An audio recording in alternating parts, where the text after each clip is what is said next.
in this computer. Okay, so it's being recorded. Back to sharing the screen. And I'll send you the link. I'll also send you this Prezi so you can follow. If you're as visual as I am, you'll be able to follow along, that presentation. So I just talked about this incarnational theological aspect of medium. So in my presentation, what I want to do is suggest how media is slowly changing the present landscape and the future of liturgical music, and by extension, liturgy in general, and spirituality in general. New mediums, when used appropriately, are enhancing our worship experiences. But at the same time, such media tools are also making it easier for worshipers to not gather in person for Sunday worship, but instead gather in cyberspace, whether or not such practices are officially sanctioned. My use of the term media, I'm going to put this, here we go. My use of the term media moves beyond ink on paper, books, and printed materials. Media, according to, I got to go back here. Media, according to Peter Horsfield, has become much more complex. It includes a conglomerate of technological and non-technological social mediation by which people access and contribute to processes of making meaning in their lives. So how do we make meaning in our lives through these various forms of expression? Horsfield goes on to state that Christianity is far more than just a repetition or reproduction of the message of Jesus.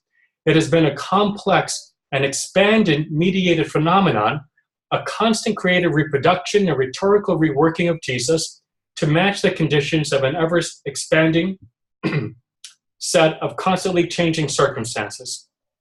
Indeed, Christianity remains, quote, not just an institution or religion that uses media, and we'll talk about that later, but a mediated phenomenon itself.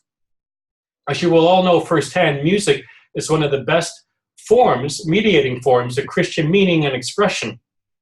And I would argue out of all the art forms, I'm kind of biased to suggest that music is the preeminent form because of its sonic qualities, etc. But from the time when early Christian gatherings were confined to homes for the first 300 years to our present age, the primary medium, the primary means to which we express worship has been our human bodies, physical bodies, assembling each Sunday to give glory and praise to God. And I talk about physical bodies because that's certainly going to be an issue later on when we talk about avatars and all those other aspects now regarding meetings. So just think about for a moment the way, this is my parish church where I grew up in New Jersey. I was born in Brooklyn, raised up in Marlborough, New Jersey. But think about the various media that formed you, that kind of conveyed music, in this case, and that formed your understanding. I recall this Allen organ back in the 70s to the various hymnals. We used the We Celebrate hymnals. There were choirs there. There was a folk choir that came in the late 70s. The Glory and Praise hymnals. All of these various aspects. Think about your own. How did those medium forms or media kind of shape your understanding of worship and your own kind of musical sensibilities and cultural preferences? So this morning, what I also like to do is examine some of the issues facing liturgical music in our current 2.0 world, and see how media might be forming us. When I use the word 2.0, I said this before, the conglomerate of social media tools, but it all includes technology, the interactivity and simultaneous use of these tools, and technology that enhances our social encounters with one another and with God, leading to varying definitions of communities, religious identities, connectedness, and accountability to authority. And I use religious identities because that's part of the area I'm specifically getting into, how we all have multiple identities and spiritualities. And they all get played out in different ways through our embodied ritual worship practices, through our worship preferences, what we do, and all of that. The 1.0 world, which is around 1992 to 2005, and you experts there in that room could correct me if you know more about this background. But some say it's around that period. Perhaps it began with Tim Berners-Lee, with the creation of the World Wide Web. But that basically marks the 1.0 world, and that's when, for the most part, the internet was primarily used for information, and many of our parishes have, let's say, we might have our own website in our parish, even institution, in which the website that we have primarily become what I would call electronic bulletins. It's just information per se. I'd like to add that if your parishes or institution really want to catch up, you need to make your websites more in the 2.0 world, you know. But as it is, most parishes kind of see their websites as more of a 1.0 world. It's basically just about information. What's the 2.0 world? Well, Pauline Chung-hyung and Charles S. describes the difference between 1.0 and 2.0. They say 2.0 is, quote, a qualitative jump from Web 1.0 to new levels of interactivity and individual expressions, and the emergence of the hybrid producer-consumer, as facilitated by a range of technological advances, such as the ever-increasing and ever more widely available bandwidth and mobility of computational devices, most notably internet-enabled mobile phones and tablets, and then we have watches, ongoing developments in new digital media, including the convergence of digital photo and video and cameras in said mobile phones. So it's much more interactive, much more mobile, faster, and it's creating this interactivity and hybridity in the various forms that we do today. And that's just an introduction. What I want to do is kind of take this, kind of give you a snapshot of liturgical music 2.0.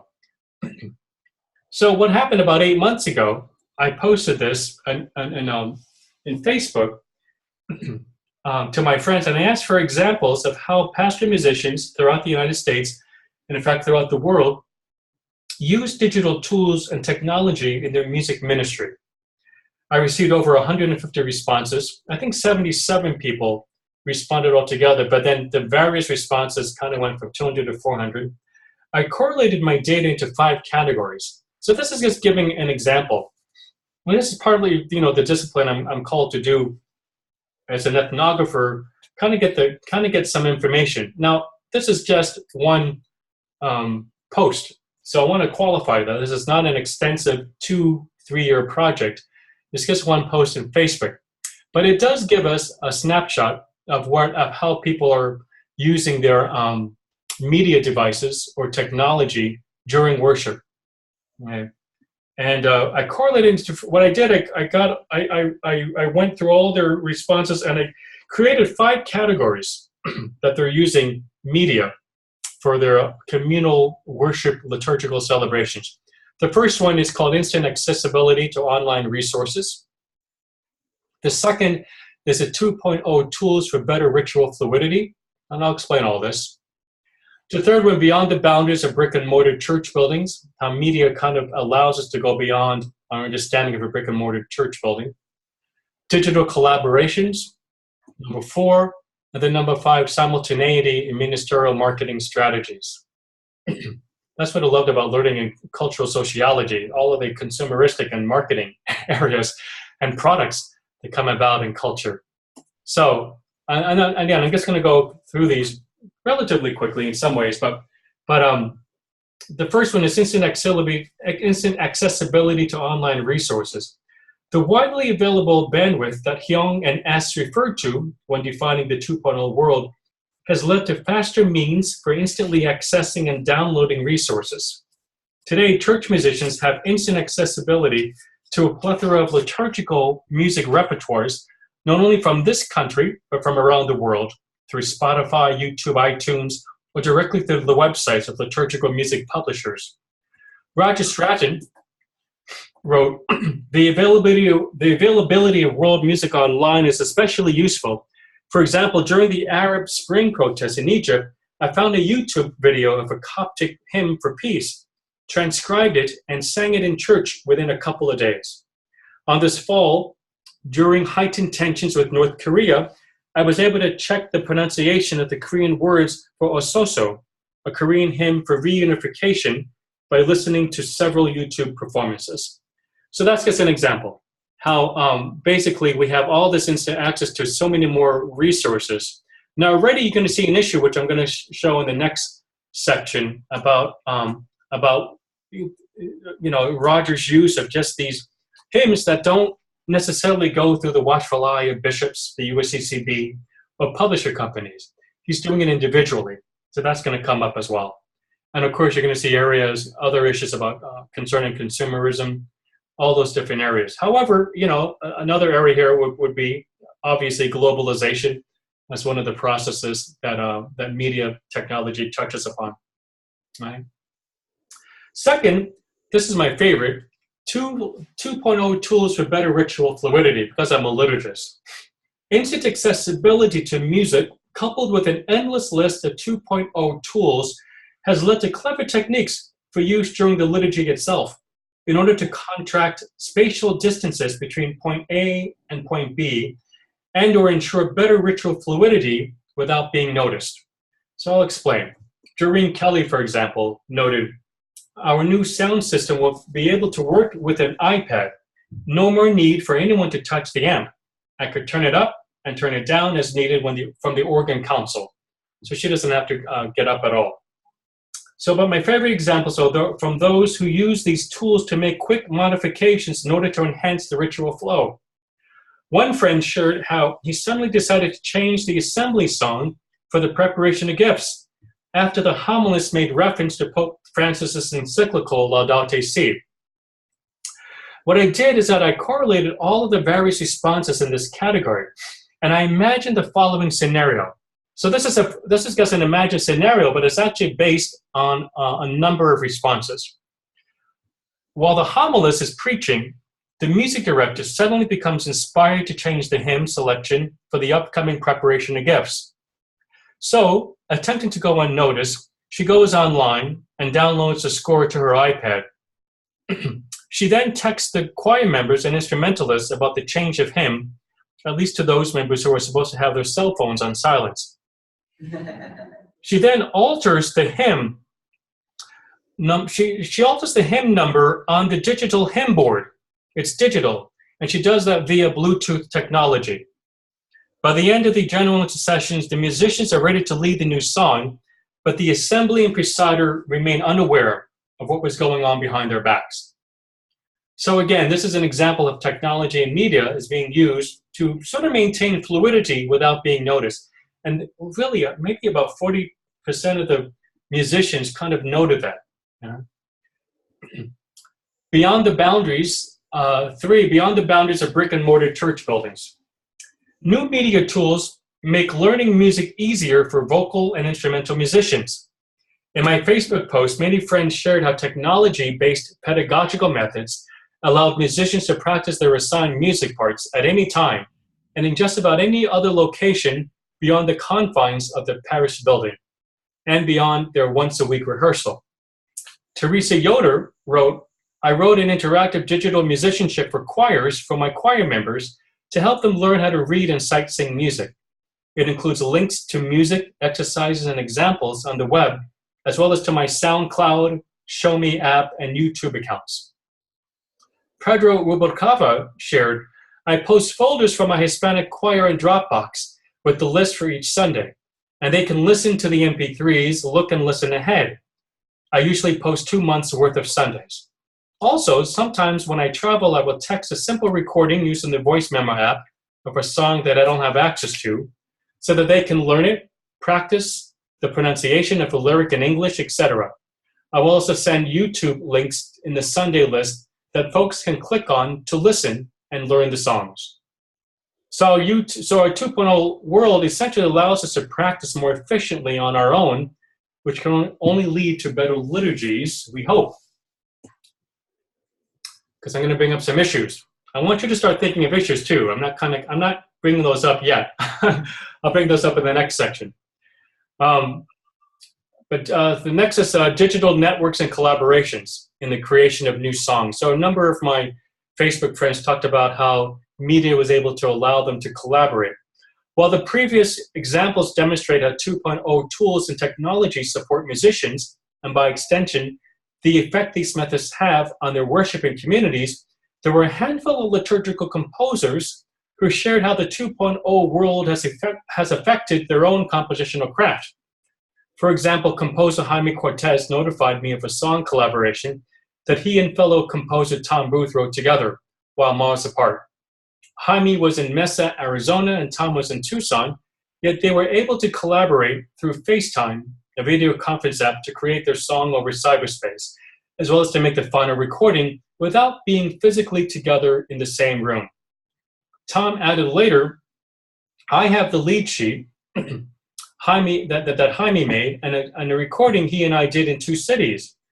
I did the instruments and an English track of the song we composed together, sent him the tracks, he sang the Spanish verses, I mixed, and bingo, all because of digital realities.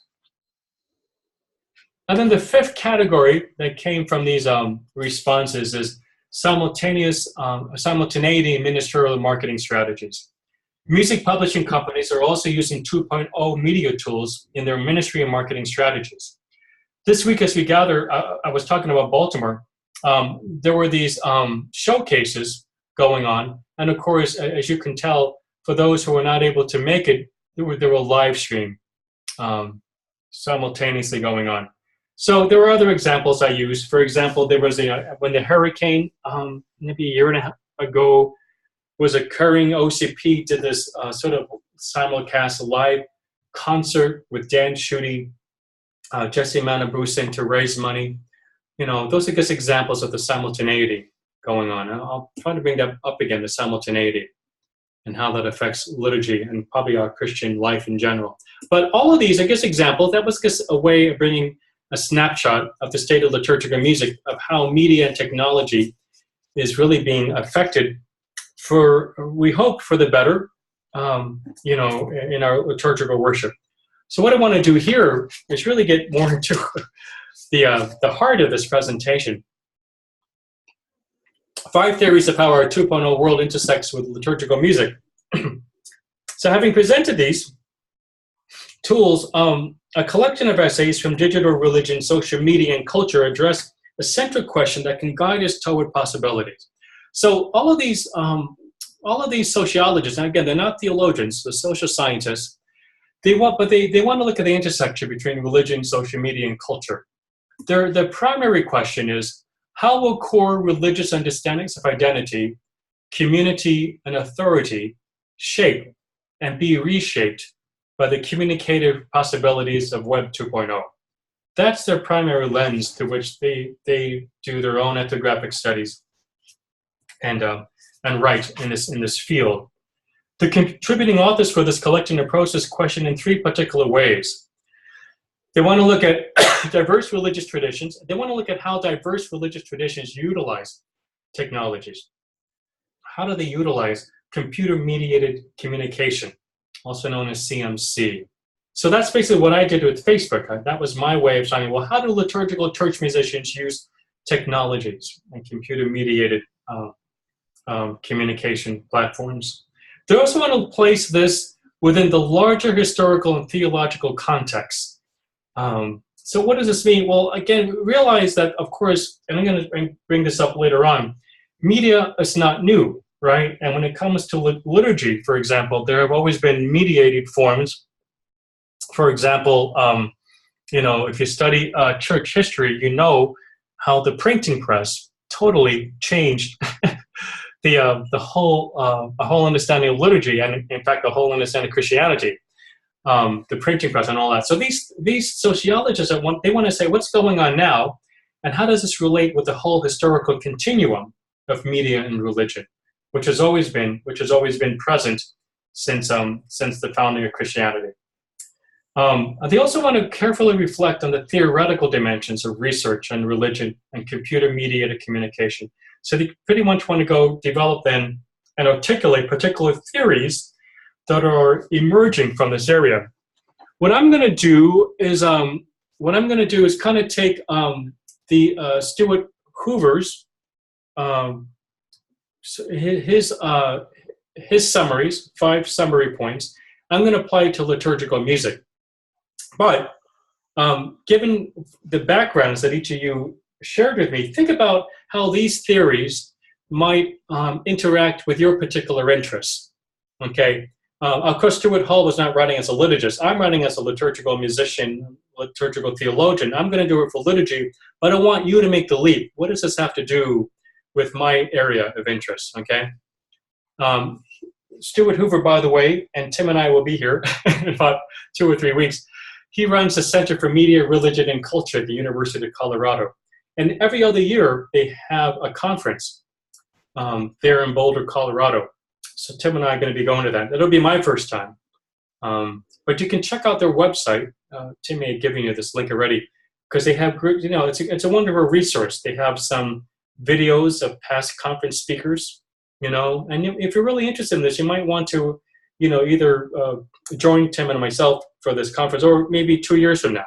But it's a wonderful conference. It seems to me to be the only major conference that's looking at this intersection. There might be more. I'm just not as familiar in this area since it's relatively new to me. So these are the 5 issues that Stuart Hoover talks about. And these are his titles. The first one is called The Issue of the New. I'll explain all this.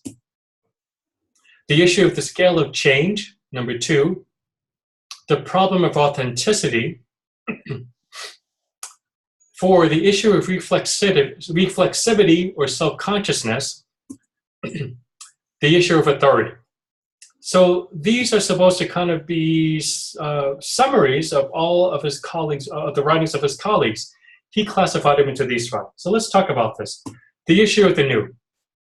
Hoover states, I'm gonna first talk about what Hoover states, and then try to explain what he's saying, because all of this is kind of abstract, actually. But then I'm going to apply it to liturgical music. So Hoover states, we need to understand the extent to which new forms of mediation have real affordances of potentialities. That's a word you're going to use that I find a lot of these sociologists are using, the affordances. Like, what's out there? What are potentialities? What are possibilities? You know, and so they want to understand how these affordances of potentialities, communication and mediation, are processes that are open to all of us. How do they, like when a new iPhone comes out, well, that's an affordance for many people. And, you know, me being kind of behind with my iPhone 6S, I'm looking forward, of course, to the iPhone 11, possibly in September. Well, that's an affordance, and that's going to be a potentiality. And what he's talking about here, there's an issue going on in technology and religion, you know, when things become new all the time. And so that's what he's kind of getting at. He says that communication and mediation are processes, and that they're open to all of us. So we have accessibility to them, particularly in the United States. He goes, it is the nature of human community to kind of seek these new potentialities. So reflection and awareness about communication and mediation is also open to all of us. And some of the effect of the new comes from practices that adopt it or accommodate it because it is new. You see how that's an issue? When you think about your own discipline, when it comes to technology, there's the issue of, well, this is new. Should I use it? Should I not? Well, actually, that's going to be the 4th one when we talk about reflexivity. But this is going to be an issue.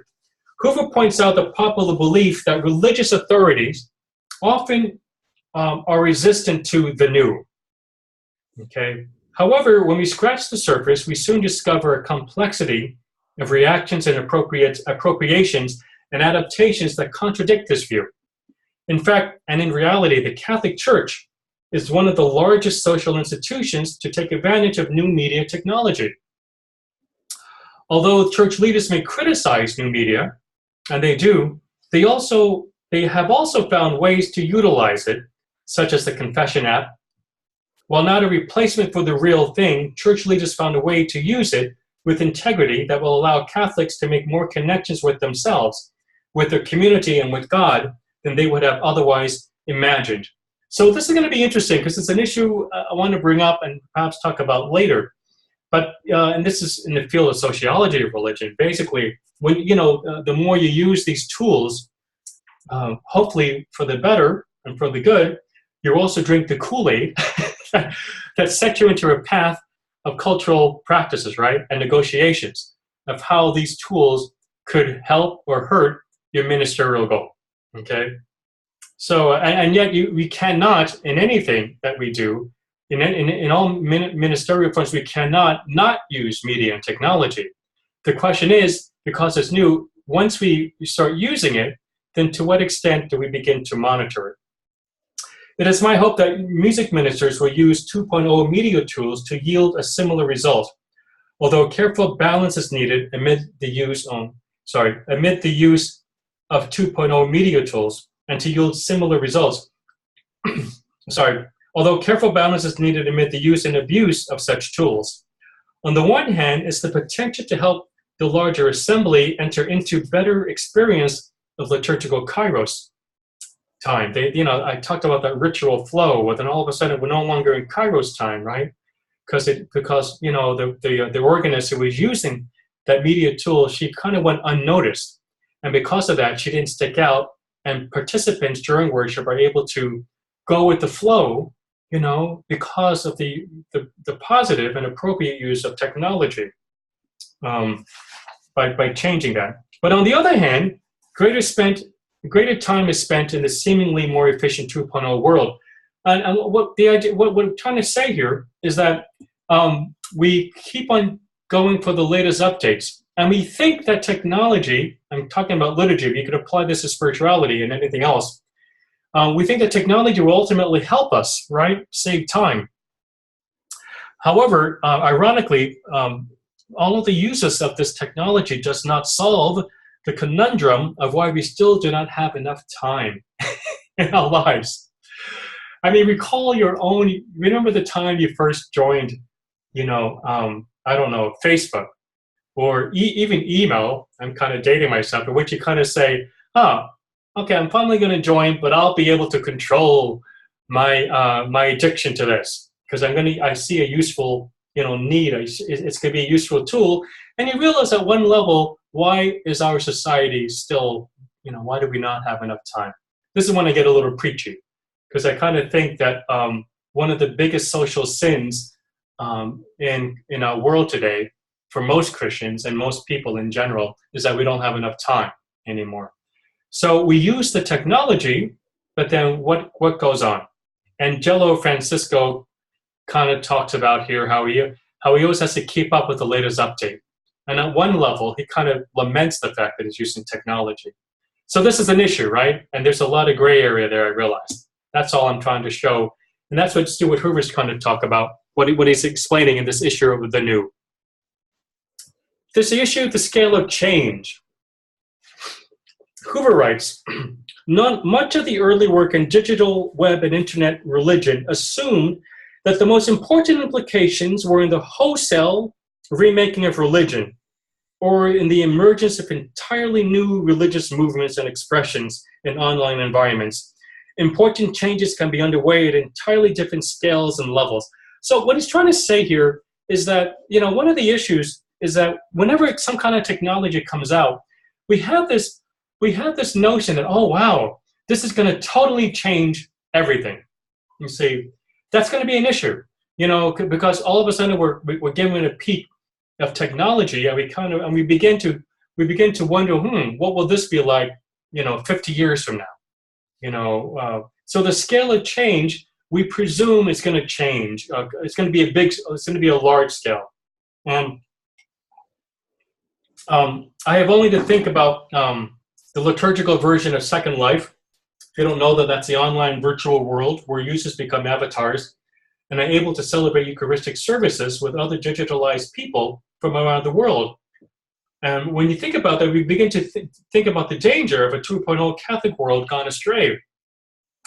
When I experienced this for the first time close to 10 years ago, and actually Second Life is kind of considered old now, I remember back then I said to myself, oh, wow, could this be the future of worship? They're all going to be avatars in a digital life. But time has proven that the imaginary worship worlds in Second Life have not fully taken over the world of religion, as feared when it was first launched in 2003. Nor has Second Life virtual worship replaced our physical once-a-year liturgical gatherings on a Sunday. or has it? In other words, when we say it hasn't affected it, how are we measuring that? In other words, are Catholics who are no longer going to Mass attending Mass elsewhere? The Pew Research reports, as you might know, have noted a decline of people worshiping in brick and mortar church buildings over the past few years. With the decline of people worshiping during Sunday Mass, there has been a rise of the nuns, N-O-N-E-S, those who do not claim any religious institutional affiliation. As Teresa Berger, who's the authority on this, I would say, has remarked, more and more millennials are saying, quote, yes to Facebook and no to organized religion. Berger continues, to cite but one, quote, to cite but one contemporary indication of this trend, 72% of young adult Catholics in the United States use social networking sites, while only 15% attend Mass weekly. Yet, while attendance at worship in brick and mortar church buildings has plummeted, the frequency with which Catholics pray in their daily lives has actually remained the same, has actually remained more or less unchanged since the early 1980s. She's saying that while they might not be going to Mass physically every Sunday, that doesn't mean they're less spiritual, or I would even argue less religious, per se. In other words, because the reports show that they continue to pray. Just, you know, and again, by nuns, we're talking about people who are not necessarily praying, but rather they simply don't want to be affiliated with institutional boundaries. So later, Bergen notes the increase of worship music videos and how the production and viewing of these videos have led to new Christian audiovisual devotional practices among Catholics. She quotes Monique Ingalls, quote, worship music videos bring music, text, and images together into a new form of online ritual practice that challenges the distinction between public and private piety, online and offline worship, and audiovisual consumption and production. So this is part of what's going on with technology, the boundaries between private, public, between, I would say also, between sacred and profane. That classic distinction is becoming much more blurred because of the use of technology. Will such practices lead to the death of older forms of our liturgical worship practices and of our liturgical music making? Is one form of liturgical music making, i.e. a room full of people standing and breathing next to one another, better than avatars doing so in cyberspace? Listen to these next few sentences, because this is the area I want to really study. Or are there new and emerging forms of ritualization that the younger generation are currently embodying, which might, in fact, become the new norm 20 years from now, if not sooner? In other words, do our children, nieces, and nephews eventually learn how to integrate new processes of rhythm and harmony in this 2.0 world? Processes that eventually become natural, quote, end quote, and do such ritualized experiences eventually become as valid as older forms of music making? I don't know if you understand what I'm asking. In other words, we might look at all of these and say that can't happen, that that better not. But then there are new ritualized embodied practices that are becoming more norms, naturally embedded in people's bodies, because I'm a liturgical theologian, that will become the new norm later on. Could one generation's interpretation of liturgical music and ritualization become another generation's lament? We have only to look to the 70s to see that what was held dear at one point can lose its salience in later years, as genres and styles always change and evolve in our society as well as in our worship practices. Hoover suggests, and I really like this, he suggests, quote, for the moment, rather than observe radical changes, as if it's going to be a major scale of change, going on, rather than see these as radical changes, we might best look for reformulation of existing practices, where nothing has really changed, but instead has been reformulated through a different medium, or through different media or mediums. Okay? The third issue is the problem of authenticity. how are we doing? Was there a question there or no? Okay. Okay. The problem of authenticity. Again, he's applying this to just in general, media and religion, but you apply this to your own discipline. As generations evolve and make decisions for how best to worship, Hoover asked what of the authentic, quote unquote, might be traded away as technologies interpose themselves in social relations, identity practices, community ritual practices, and framings of what constitutes the sacred. In other words, what is authentic today in light of this 2.0 world? With this insight, we might come back to our central question: what is authentic liturgical music in a 2.0 world? So, what is church music, and how does technology and media in the 2.0 world changes our understanding of what, or redefines what church music is? Apply this to your own discipline. What is church music? Well, if you look back at 1903. You see that things are always changing of what defines, at least at an official level, what church music is.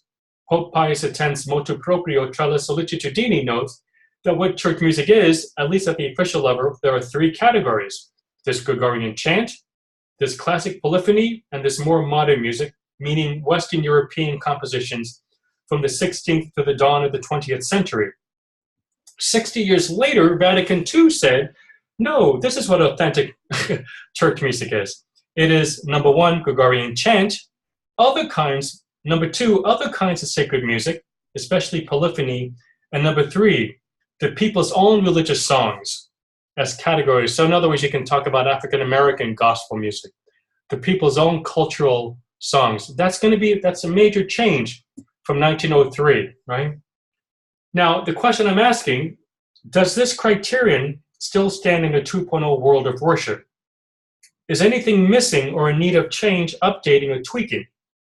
In an official sense, much of the fundamental principles of liturgical music will remain the same, but the Constitution of the Sacred Liturgy was written before 2.0 and was actually the last document on liturgical music by the U.S. Catholic bishops, Sing to the Lord, Music and Divine Worship, that's the name of it, in 2007.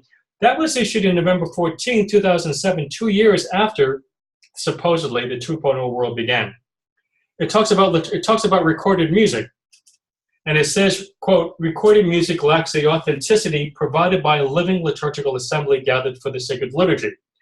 While recorded music might be used advantageously outside the liturgy as an aid in the teaching of new music, it should not, as a general norm, be used within the liturgy. So in 2007, the bishop said we shouldn't use recorded music in general in the liturgy.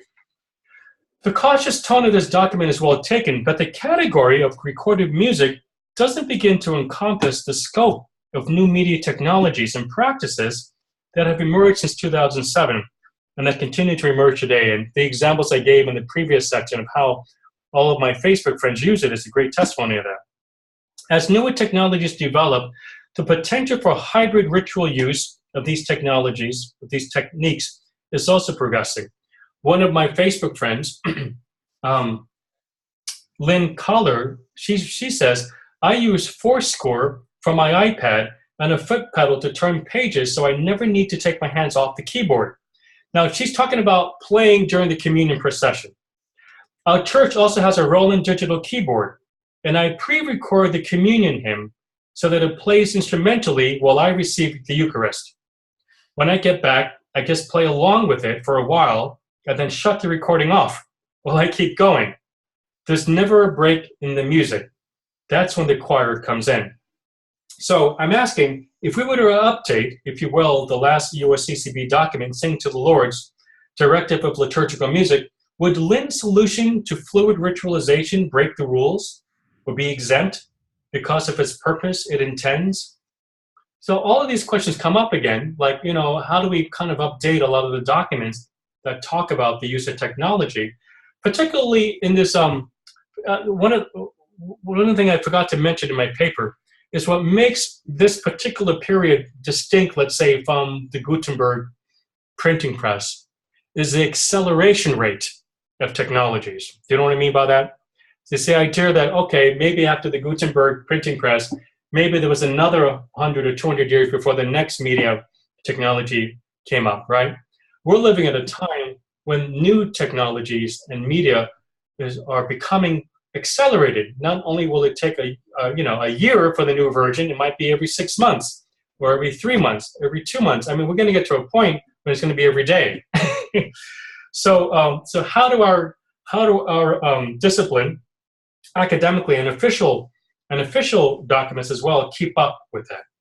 Now, what Hoover suggests is that we study, in his response to all of this, he suggests that we study, quote, how and under what circumstances are senses of the authentic formed. That's what we have to study. How are they formed? How are they stabilized? In other words, what defines what is liturgical music? How are these things stabilized? How are they circulated, enforced? And the ways that new media forms condition these processes. So that's what we have to study. But we have to kind of see the processes that of how emerging definitions, come into play when it comes to what defines authentic anything. And again, you could apply this to authentic Catholic identity, authentic Catholic worship, prayer, ministry, whatever that may be. The issue of reflexivity of self-consciousness. This is a little abstract for me.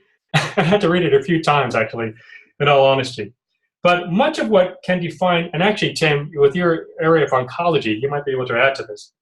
But he talks about the issue of reflexivity of self-consciousness. Much of what can define our understanding of liturgical music in a 2.0 world is also shaped by the reflexive engagement of what liturgical musicians do, both within and outside of the brick and mortar churches. He's talking about a reflective engagement. When I use a tool, a media tool, to what extent am I reflecting upon that use? Am I self-conscious of how it might be forming me? All of those various issues. Most of my Facebook friends who responded to my Facebook inquiry not only use digital media on a daily basis, but they're also aware that they are integrating the worlds of technology and church. So there is a self-consciousness that people who use media tools, that they're aware of it, right? Yet to what extent do they and their communities reflect on how these practices are shaping their worship experiences? Do you see how this is an issue? Because sometimes if you're not self-reflective, technology could go right by us without asking how is this affecting, all these critical questions. Yet to what extent do they and their communities reflect on how their practices are shaping their worship experiences? Hoover notes, quote, "We are active in creating and inhabiting our senses of the religious and the spiritual, and we want to work to maintain those conditions, symbols, boundaries, and practices." And this is kind of getting into this area where one of my friends, Diane McClintock, talks about. She was saying how this is she wasn't using the words, but she was saying this is self-reflexivity going on when music directors are called to become all these various roles, all these various roles, which is actually becoming a norm outside of liturgy. We're taking on various roles. We're becoming multiple identified with various identities. That's forming our own being. You see, this is self-reflexivity going on. Hoover observes, quote, "There was a sense that whatever work is about self and identity, we are held through technology to the subjectivity of empowerment and autonomy by the nature of digital practices." Somehow, these tools, they empower us, and that enables us to kind of reflect, well, we ought to be reflecting upon how that's affecting our identity, our own subjectivity. But then what Hoover does is that he brings this self-reflective process into the issue of individuality and community. So the idea of the individual versus the communal, okay? Although we might think 2.0 practitioner, that a 2.0 practitioner, think of yourself, I always like to, in this perspective, think about your niece or nephew or children who are using this. We kind of judge them as being too individualistic, right? Scholars such as Hoover, however, they caution against such conclusions and suggest that such behavior are not just about individual action and motivation, nor are they just about solipsistic self-absorption and cultural isolation. He argues that such practices might be simultaneously communal as they are private. So this simultaneity going on between being both individualistic and communal. For example, he brings up the issue of privatization and deprivatization of the purely religious. At least in the digital culture, what we tend to see instead is a voluntary, affirmative impulse to what has been called publicization. Namely, we seem to want to share what we have made to the outside world, culturally, out of our media practices and the technology that conditions such practicing. So there's going to be this interplay that while we might see it as individualistic, we have to realize it's also simultaneously communal. When people post something on Facebook, for example, it is simultaneously individualistic, public, and communal. For example, it is immediately individualistic when the poster obsesses over how many people have read his or her post, or how many likes they received. I'm not guilty of that. But then again, such concerns may bring us back to the publicization communal sphere, the moment we see all the names from around the world who are reading the post. Or does that anxiety really become an exercise of egotism and self-absorption? Or is there a legitimate communal dimension to this practice? So what I'm trying to show you is that there's this dialectical reflexivity between individuality and communal dimensions that feed off each other. Do you understand that? This leads to a theological question. Has publicization of religious practices in a 2.0 world, will that become the new communal worship ecclesiology? In her latest book, Worship, that's Teresa Berger, and this is the book. She's kind of the expert in worship in the digital world. That just came out about 6 months ago. In her latest book, At Worship, it's the name of the book. I love the title. Teresa Berger poses the image of a worshiping community gathered in cyberspace. And she asks, quote, is this an ecclesial community? In online sites such as Second Life, music such as hymn tunes and other soundscapes such as church bells, vocal chants, remain a major component. In the Divine Office app, the app that allows a person praying a glimpse of others who are praying via this app at the same time, there is communal singing going on, an antiphonal psalm prayer, and the Lord's Prayer is being prayed in unison. So, so this prayer going on with other people, albeit electronically, virtually. Berger says, time sharing across vast distances without spatial proximity. Look at that phrase. This is what she calls simultaneity without spatial proximity. In other words, they're worshiping, but they're doing it outside of brick and mortar churches. So there's no spatial proximity, but it's simultaneous at the same time. And what she actually argues is that it is an ecclesial church. And what she says, time sharing across vast distances without spatial proximity is another example of simultaneity and offers challenges to liturgy, which also challenges to, of course, doctrine. And we'll talk about that in the next one. We talk about authority. But Berger asked, to what extent does physical co-presence during worship ground the reality of gathering for worship? To what extent, I'm going to repeat that, to what extent the physical co-presence, that's what we do now every Sunday, right? Physical co-presence. To what extent does that, during worship, ground the reality that we are a gathered community? And she presents some intriguing example in our history. When liturgical worship was performed simultaneity without spatial proximity, such as when Justin Martyr of the 2nd century, he wrote this wonderful church sort of, what would you call it? It gave us a glimpse of what they were, how the early Christians celebrated Mass in about the year 150. He notes that Justin Martyr, he gives instructions to the deacons, quote, bring the Eucharist to those who are absent, thus indicating that ecclesial belonging and Eucharistic sharing were, at least in this community, not predicated on physical presence and active participation. But those who were not there, in other words, she's saying those who were not there, well, they're part of the ecclesial community. So she's arguing that virtual worship can be its own ecclesiology. A more expansive notion emerges when we consider a reference to the communion of saints during the Eucharistic prayer. The last part of Eucharistic prayer 3, in particular, supports Berger's argument. with the phrases like, quote, listen graciously to the prayers of this family whom you have summoned before you. And that is coupled with, quote, in your compassion, O merciful Father, gather to yourself all your children scattered throughout the world. So even in our Eucharistic prayer, which is the heart of our Mass, there's this allowance for not being physically co-present during worship. As you can see, this is an ecclesial question, and Berger writes, the root of my community's claim to being church, that's ecclesiology, to being church, what does it mean that we are a church? Will have to lie in its response to divine initiative. And I'm going to not read it, but she probably says, what's going to make it, what the ground of our ecclesial theology is not based on physical co-presence, but rather on this idea of the Holy Spirit is really what brings us together. So in some ways, she's giving a theological, geeky explanation of how virtual worship is actually ecclesial because it's the Holy Spirit.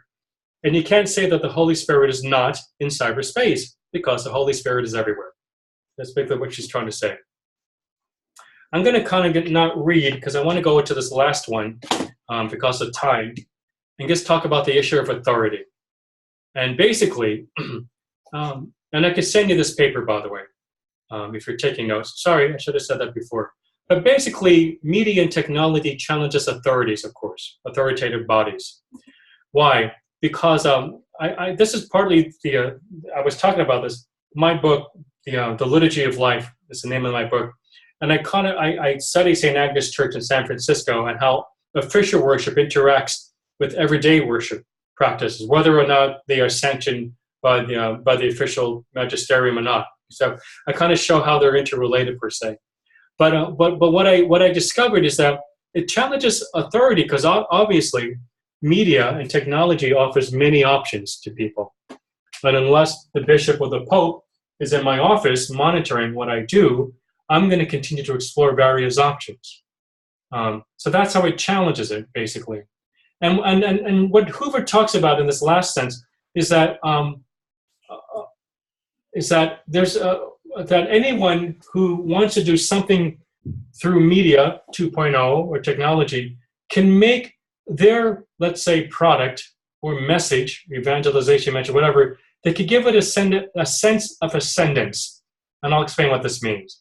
I could create a jar of pickles, but I actually do it in Crown Heights neighborhood of Brooklyn, where I'm actually from. That's where I was born. Not that apartment that you see, but I was born in Brooklyn. But I create this pickles, and I can give it an ascendance by by selling it to you through the internet, as if I actually made it somewhere in the San Joaquin Valley in California. So, in other words, this kind of challenges authority, doesn't it? Because I'm kind of becoming my own authority by the different uses and the media tools that I use. Anyone could do this, basically, and that's always going to challenge leadership. And I'm not going to. Well, let me try to explain this. I want to explain that it's not that there's no use, there is no value for official documents. There are, because I kind of talked about, I gave examples in my talk last week. There have been some liturgical texts, some of the texts of some liturgical songs in which, you kind of scratch your head. You read the theology of these lyrics and you say, that's really bad theology. So that's why we need official documents, right? But then, not every document or doctrine of the church has, and that's what this is supposed to represent, maybe not everything that what has come out of the Vatican has actually responded to every particular cultural context or pastoral situation. In other words, what are we to do, if particular doctrines or documents that come from authoritative bodies do not meet the needs of our pastoral situation? Might we use the media, technology, as a way to ascend or to create ascendance to our claims, to our pastoral claims? And that's pretty much where I end this section, where I kind of quote, I kind of left everyone with this quote from Pope Francis, where he says, doctrine cannot be preserved without allowing it to develop, nor can it be tied to an interpretation that is rigid and immutable without demeaning the working of the Holy Spirit. So sort of like Teresa Berger, I bring it back to what's going to be needed is this larger discernment of how we see the role of the Holy Spirit that goes beyond, that goes beyond even authoritative bodies to how we use these tools per se in what we do. And what I do is that I left everyone with this image. I'll talk about Liturgy 2.5 if we have time. But I talk about this image that I left everyone, where you have all of the 5 principles are there on the left. You see that? Hoover's principles, and all those different questions that I've been posing. You have and things like virtual worship and all that. That's going to be in dialogue with our physical co-presence every Sunday to Sunday gatherings. There's going to be a dialogue there. But vertically going on, we're going to have to keep.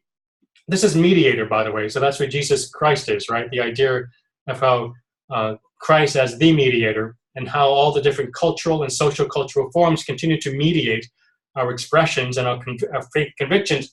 But vertically, we have to realize in the end, there has to be this, if we go too far into the social cultural woods, we lose the idea of the divine, okay? As my professors at GTU talked about, especially when we talk about postmodern processes and technologies going on. So how do we do, and this is pertaining to worship, how do we continue to do both of these, both the virtual and the co-presence, and there's spatial proximity going on here, with the idea that not everything in culture is compatible with the gospel message.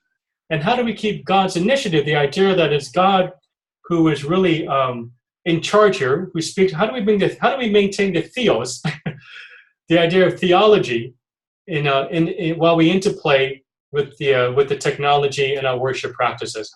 And how do we remain, and at the same time, how do we remain more open to a more pneumatological approach to these processes?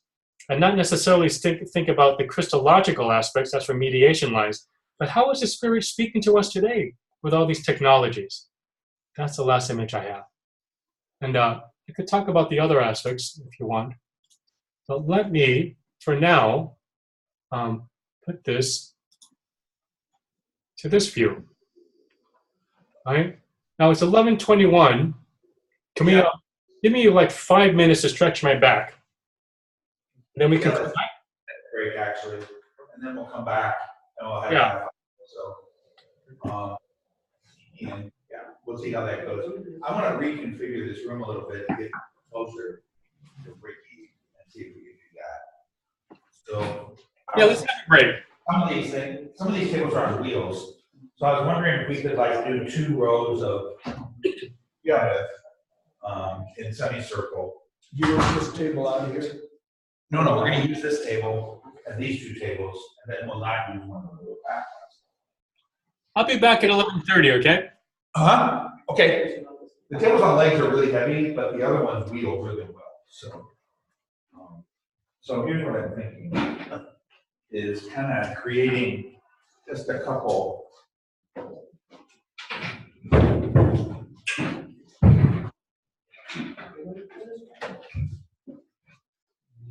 Kind of like, and then moving that one over this way and moving this one back a little bit. Okay, we'll But also move on the chairs.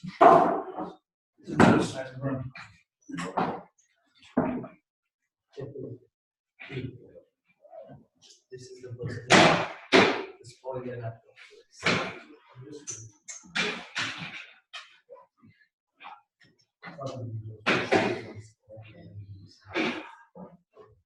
Okay, so this is actually very light.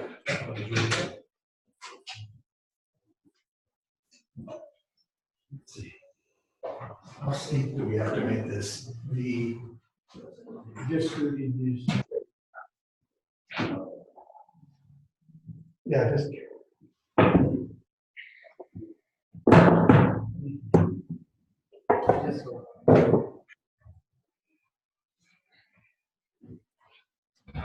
Okay, now put that over this way. Oh no, put this. Yeah, we can do that. It's fine.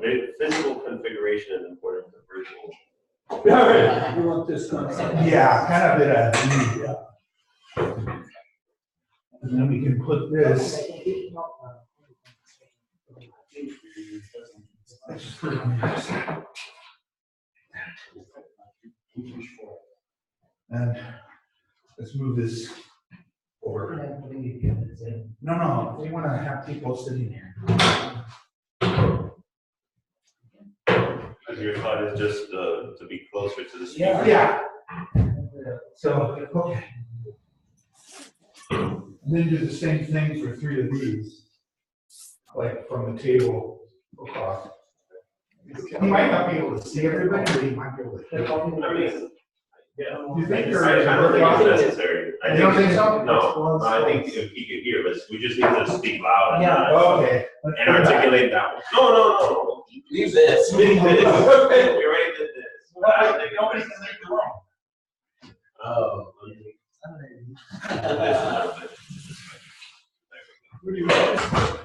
Leave this. We don't need it. Put it in, take it out. So us, we want. We could. I could also- Yeah, we can move a little bit forward. I could put that USB Yeah. too. Oh, you can play with that? Yeah. That Okay. might help too. But we're gonna need some kind of. Yeah, see, this thing is not very long.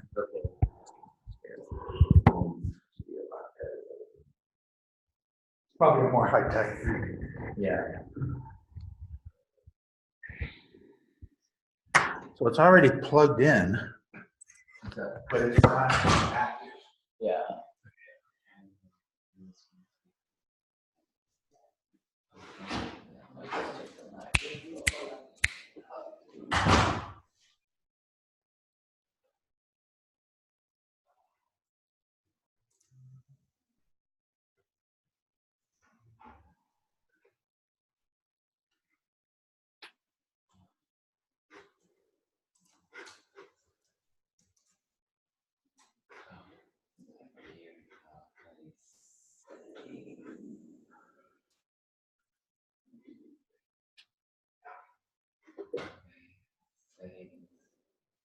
Okay.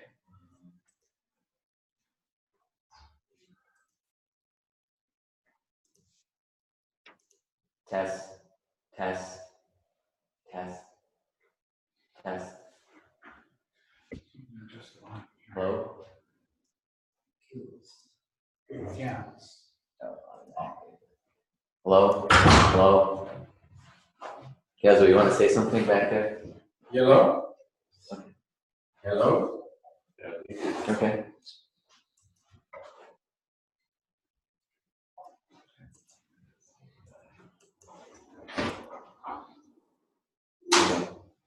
All right.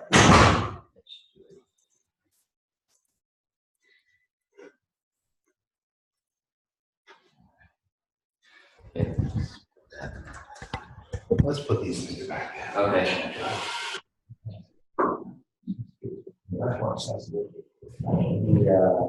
Cheers. Here's the behind.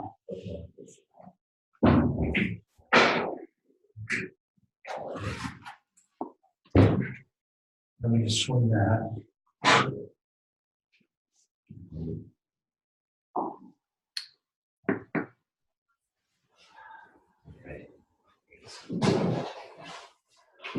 Yeah.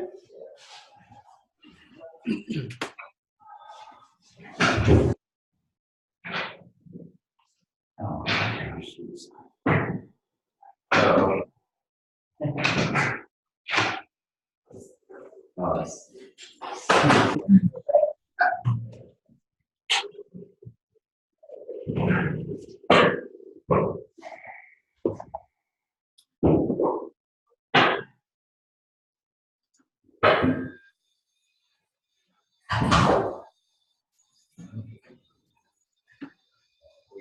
Imagine if we're in the visual reality, it's the button. So when people get back, we We'll can just probably put it on the this table, here. yeah. Yeah. Hi, we're trying to improve the audio. Are we getting any audio right now? Can you hear us, Ricky? Yeah, that's better. Okay. Oh, is it? Good. We're using a different mic. Oh, okay, good. You might be closer. Yeah, we can. Yeah, we'll But move once it. people get back in. Oh, good, because I thought that was wasted money. It isn't.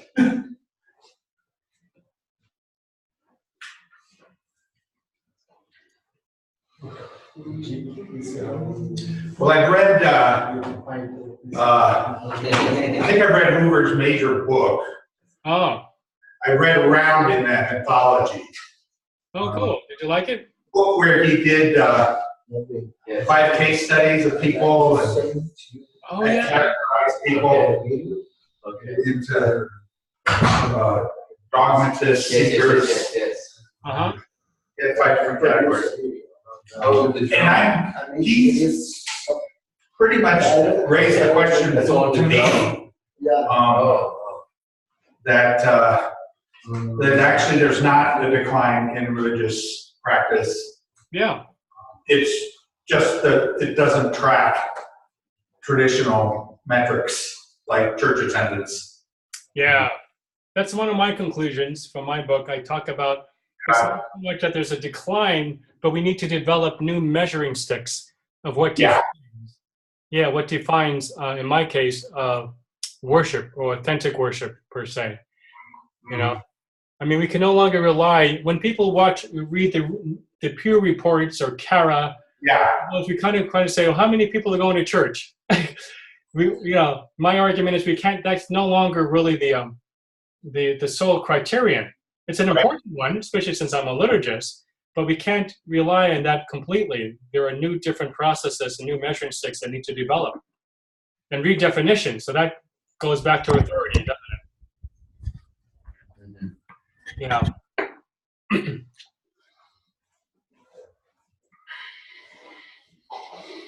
Well, and I'm not sure if this is what you're talking about, Internet 3.0, but we were playing with the Oculus Go, and we actually attended a VR church service in Oculus Go yesterday afternoon. Yeah, that is great. Yeah, that's It's a lot like Second Life. I mean, it's not really a development over Second Life at this point. no, but that's what I'm calling liturgy 2.5 actually, Okay. because that's on the horizon, or it's already going on. Yeah. So I'm glad you got that because I was going to show this video. I showed this video clip when Mark Zuckerberg released that or announced it. Oh. How they were able to go, to different virtual worlds. Yeah. With different and play cards and all of that. And I kept asking them, what does this have to do with liturgy? Yeah. And I'm wondering, well, I could probably hold morning prayer or evening prayer, during all those different locations. I might be able to do mass, which would never be officially sanctioned, but all those different things are going on. I could bring in other people, like that's Mark bringing in his wife. Well, my emphasis on virtual ritual has been to not think of it as substitutions, but as supplements, and to not think of traditional sacraments kind of being translated online, but new devotional practices that exploit the affordances of the medium, right? So, I mean, the extreme would be Mass on TV is definitely second best, and you wouldn't want virtual rituals to be second best. You want them to do things you can't do offline, I would think. You would think, but the thing is, as we know from the history of technology, what becomes supplemental now. Oh yeah, true. Right? Yeah. But see, right now, that's usually where we might go. We might utilize these tools for things that we already know, or that already becomes established. So it becomes a hybrid ritual. Right. That's right. And I think that's what I was kind of trying to show here, with that last diagram, that basically, I think what's going to happen, it'll be more of a hybrid forms of all of these, right? There's going to be hybridity going on between close proximity and not close proximity. And like anything since the dawn of humanity, is that was going to be this careful balance, right? Because you can't, because you can't avoid technology. But then I was saying before, but once you swallow the Kool-Aid of it, you get into this other wilderness, right? Where new questions will always have to be brought up. You can't abandon the old technology either. I mean, Yes. once we had scripters, we didn't stop preaching. Yeah. Preaching. Yeah.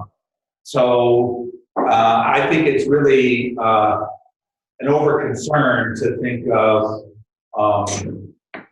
online rituals even as somehow crowding out physical classes. That's right. But rather giving opportunities for people to practice their religion, the other 6 days of the week.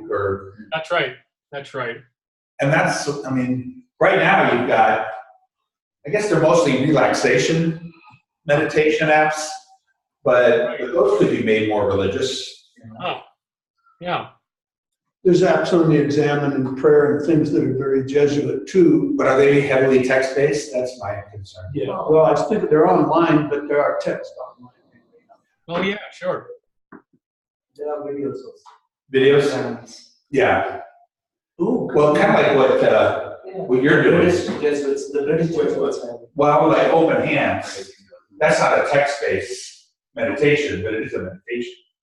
Right? It's kind of a nice pre-examined meditation, I think. Well, the confession app's supposed to do that too, right? That's pretty text-based, isn't it? Just a bunch of questions? That's right. That's why it's 2.0 in many ways, right? Okay, yeah. Yeah. It's kind of, but it's allowed, it's official. You could use it, but it's supposed to, of course, not replace.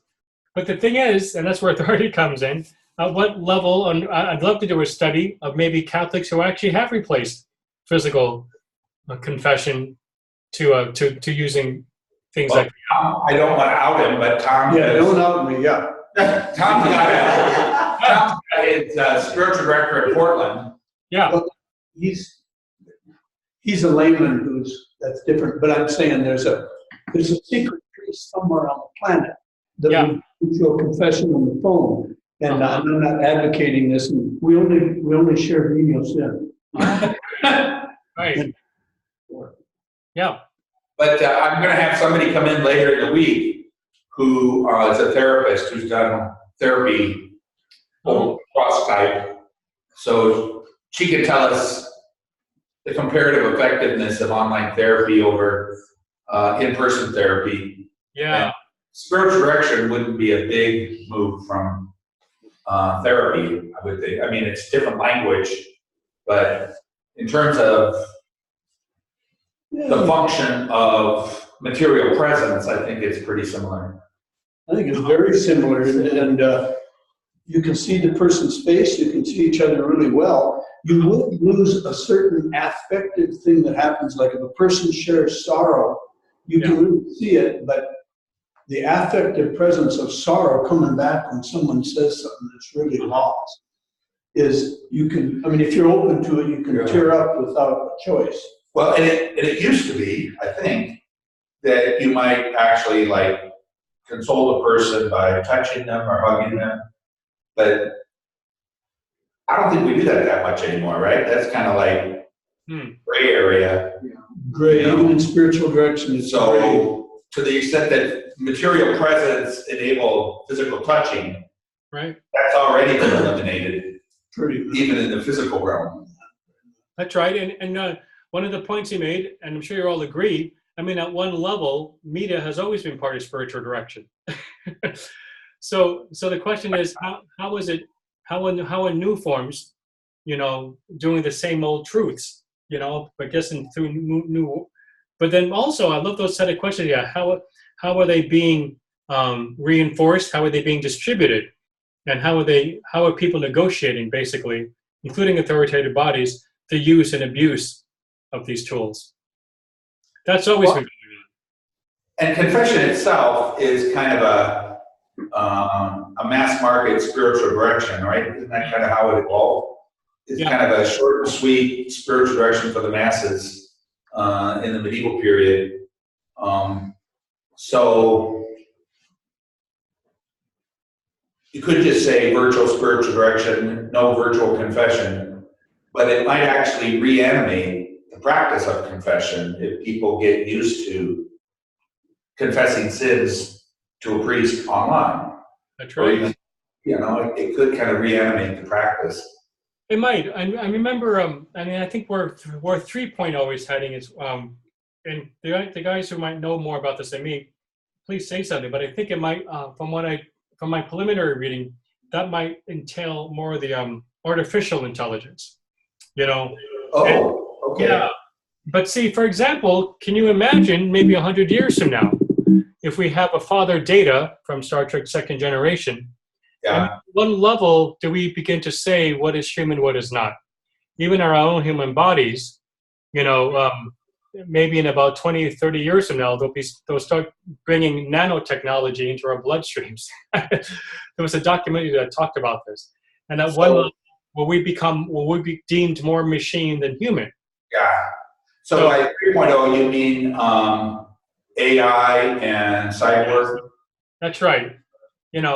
But right before that, and again, I can relate back to Star Trek and the holodeck.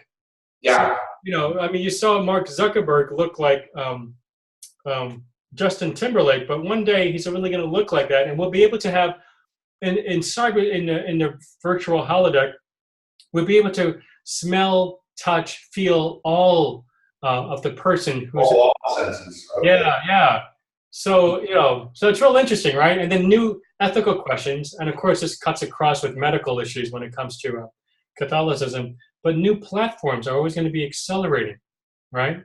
Gray up celibacy even more. I got virtual touch.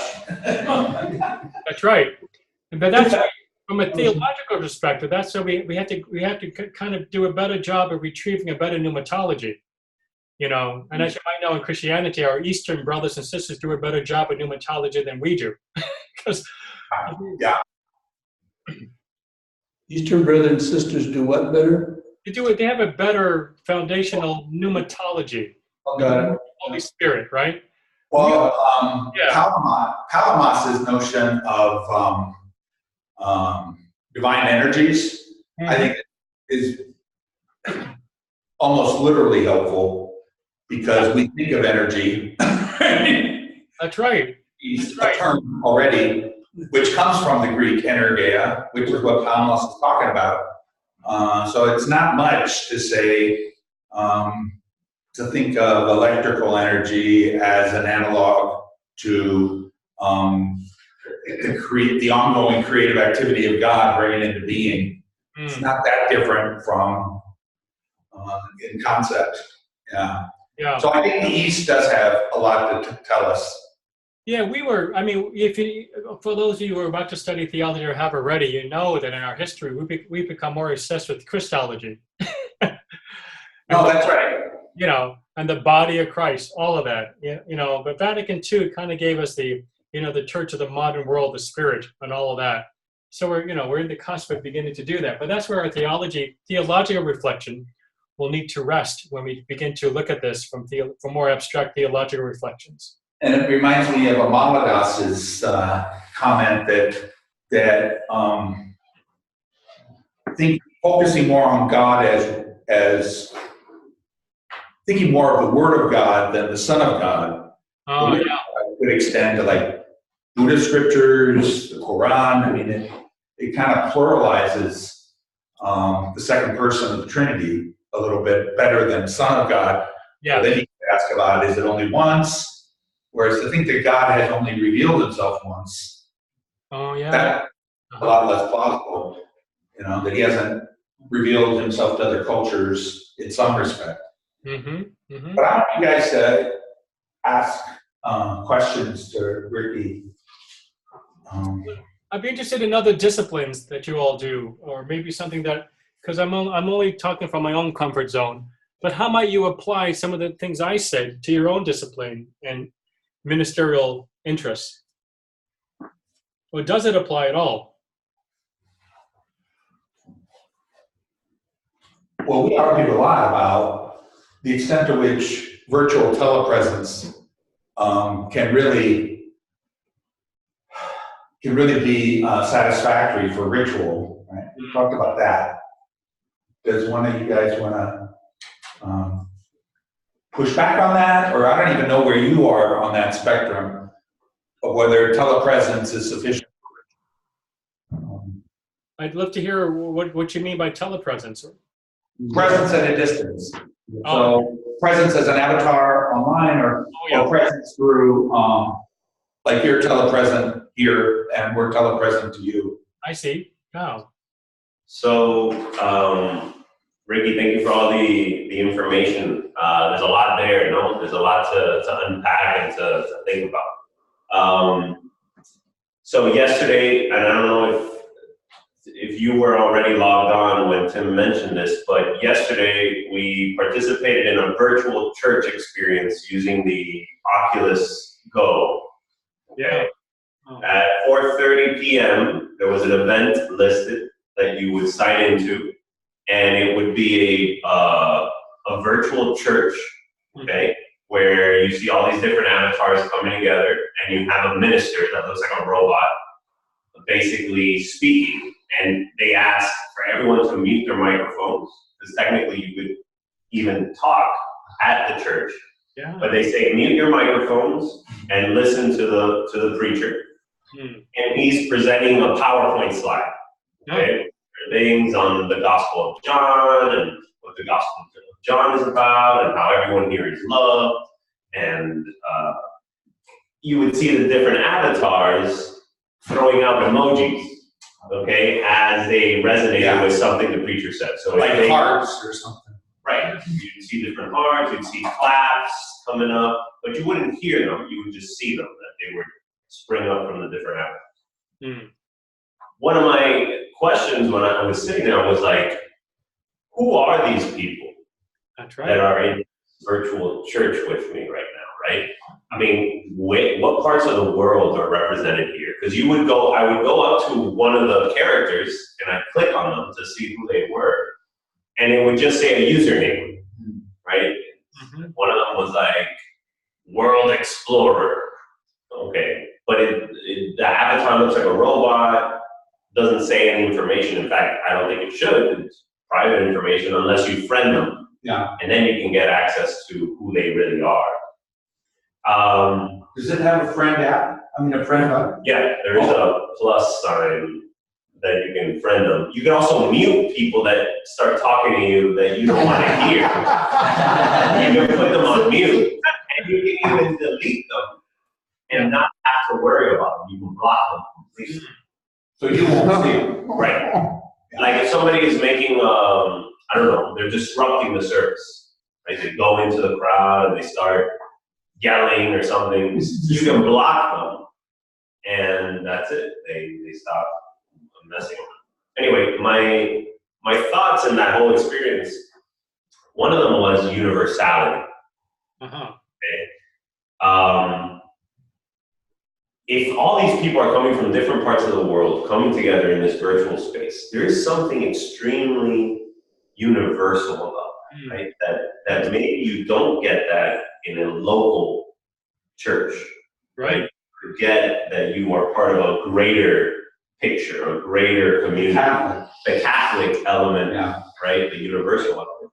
Whereas the virtual, I think, offers you that, the opportunity to really sense, wow, I'm saying the same words simultaneously as all these people from all over the world. Yes. Yeah. And then I thought about the virtual presence of the communion of saints or of the angelic choirs, right? That we even say in the Mass, let us join now with the angelic hosts as they sing and we sing together. Right? You're thinking there's this virtual, maybe I'm using the word loosely, but this virtual presence of another group of people that are simultaneously worshiping alongside your physical community. Right. We believe that. Right. One thing that came to me when you had that clip from, or slide maybe, from the Second Life religious service, and I was really surprised that they all look like ordinary people. Oh, yeah. And a lot of the avatars in Second Life are kind of hypertrophied sexual characteristics, right? Like big breasts, and they're all kind of exaggerations of what we think of as beauty, right? Ah, good point. Big breasts for women and real muscular, right? You know, maybe with a pistol for a hand, kind of a thing. And of course, you got a lot of animals in there too, right? You got like dolphins and ponies. So I wonder if to make it I wonder if that would be so distracting that you would really want to have kind of a what do you call it? A clothing code. Yeah, Like a dress code to get into your sacred space. Yes, yeah. Have you heard any discussion about whether online, on whether Second Life religious rituals have dress codes, avatar codes? I haven't come across them a lot myself, but I think there are some sites that suggest, you know, varying the different liturgical colors and vestments. I don't know whether they impose that on the No foxes.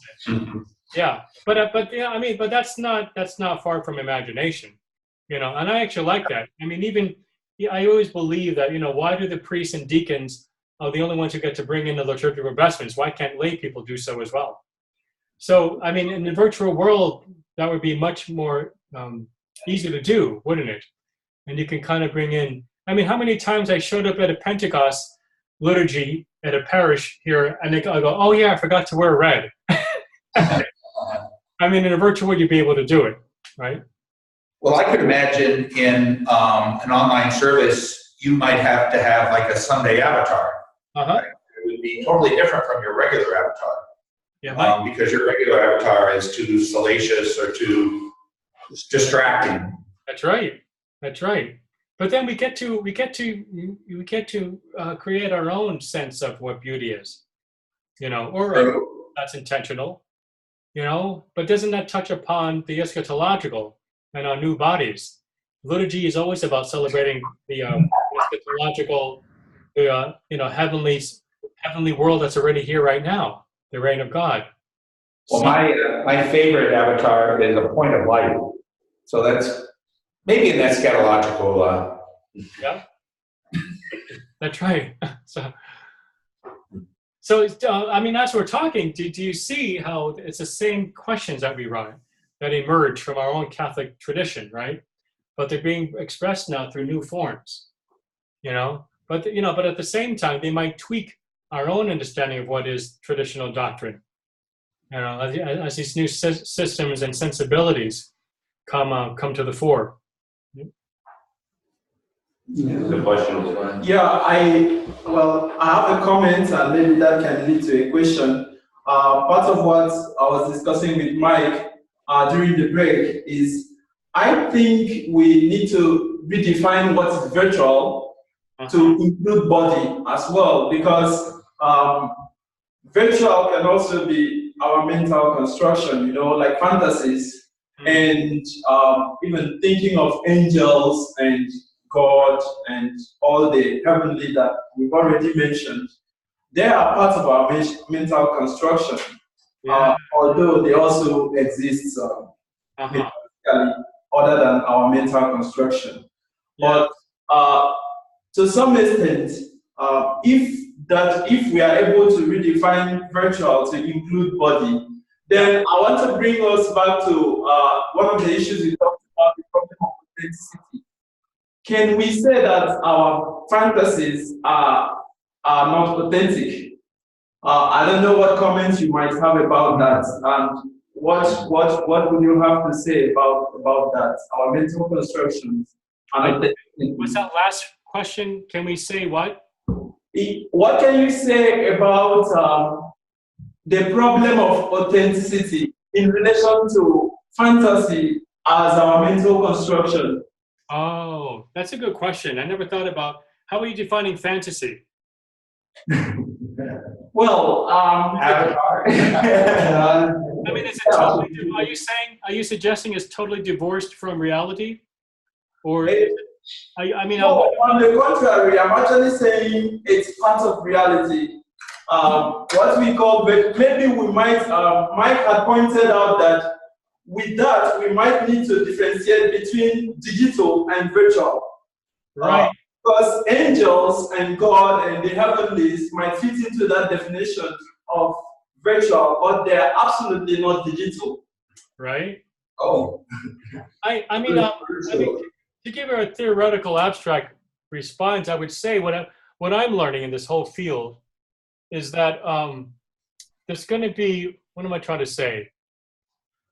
I think the questions we have to ask are what are the polarities from which we ask these questions? For example, virtual versus reality versus fantasy, all of those.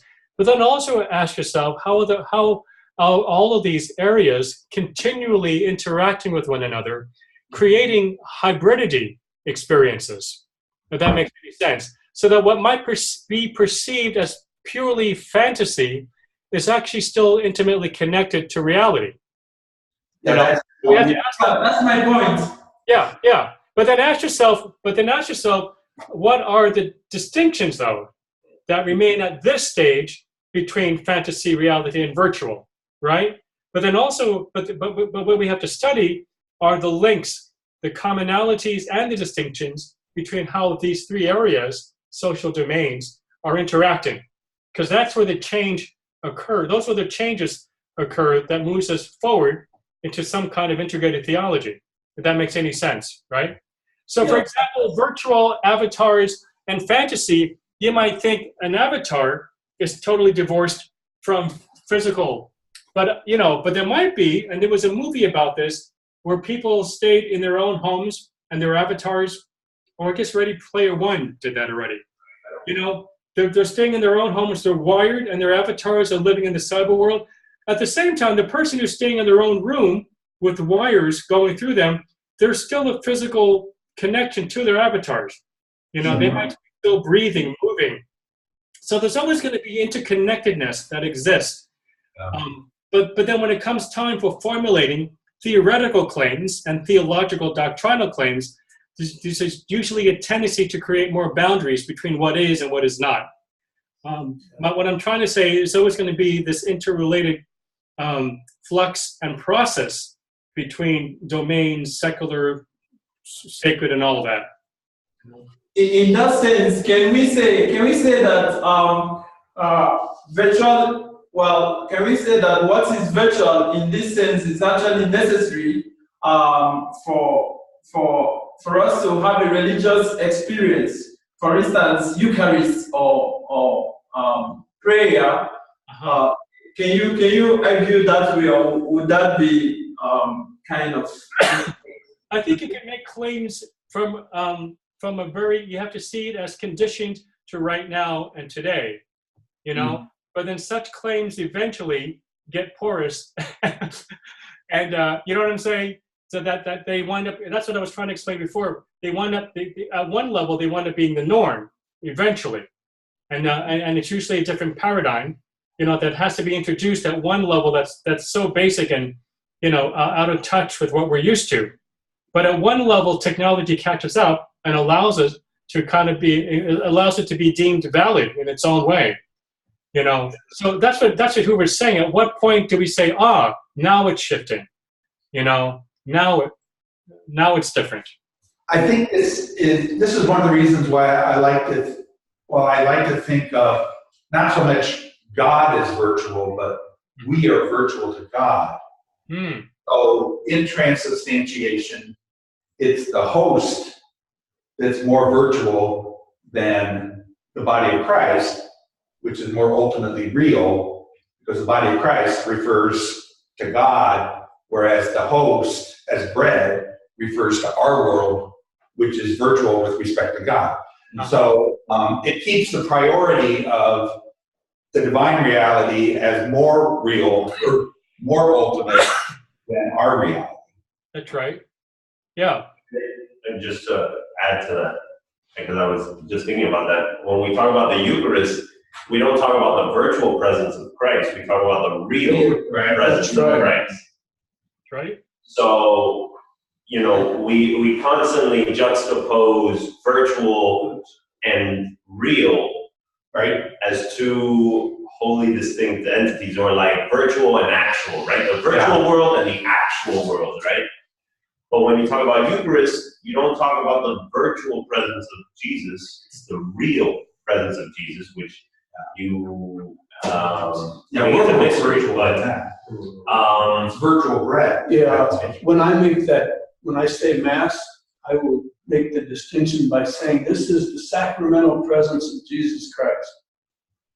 And I'm making a distinction between, in one sense, the real Jesus who I believe in, and we together are the body of Christ. I'll say the sacramental presence of Jesus Christ because there's more to him than just this host. If it is, I mean, I could throw it in the garbage can and he's gone. But when I say it's the sacramental presence, other Jesuits will come and ask me, "Oh, you don't believe in the real presence?" So we've got this problem as Catholics that we are very, very non-dualistic. That they're both in it. That they're both together in some ways we can't figure it out. Like if you're in psych working with people from dysfunctional families where they don't know who the hell they are, they're all messed up. You first try to get their identity going. What is it to have a subject? And then right after that, you deal with boundaries to protect them. And the boundaries have to be confusing, porous. They're not walls. So when we're talking about these two things, we're talking boundaries that are porous like skin, and we're not talking walls.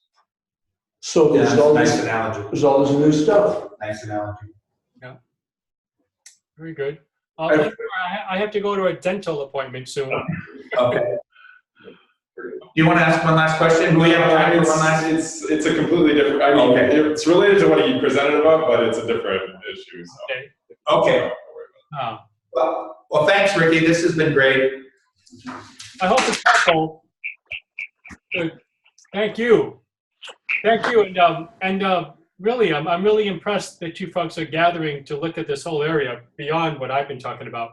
It's a wonderful indication of, where we have to go to when it comes to theology and our own pastoral ministry, right? So it's really encouraging to see that all of you are gathering to think you're kind of creating your own mini think tank. But I think, and I kind of wonder, I kind of say to myself that there ought to be 100 people in that room, because these are questions that are really, in my mind, are really pertinent to our own to evangelization and our own ministerial integrity. So God bless you. Keep all my prayers. Okay. Okay. And Tim, I'll see you in about 2 or 3 weeks. Yeah, exactly. Okay. Take care, guys. Bye-bye. I'll send you the link to this Prezi in my text once I refine. That would be great. That would be great. Yeah. God bless. Okay. Bye-bye. Bye.